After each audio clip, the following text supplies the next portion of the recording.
प्रथिनांनी युक्त आहार देणे गरजेचे आहे।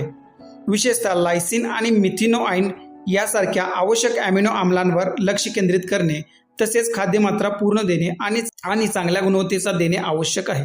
जनावरांना एकाच वेळी चारा पशुखाद्य देण्याऐवजी ते विभागून दिवसातून 3 ते 4 वेळा द्यावे। असे केल्याने पचन संस्थेवर अतिरिक्त ताण येत नाही, रवंथ योग्य होतो, याचे रूपांतर शरीर आणि उत्पादनास आवश्यक अन्न घटकात होतो। जनावरांना पिण्यायोग्य थंड पाणी 24 तास उपलब्ध ठेवावे। जनावरांवरती वातावरण उष्णतेचा ताण येऊ नये म्हणून जनावरे सावलीत बांधावेत। दिवसातून 3 ते 4 वेळा जनावरांच्या अंगावर पाणी शिंपडावे, शक्य असेल तर स्प्रिंकलर, फॉगर्स, फॅन बसवावेत। उष्ण हवेचा थेट झोत जनावरांना लागू नये म्हणून गोठ्यात पडदे लावून ते वेळोवेळी गरजेनुसार ओले करावेत।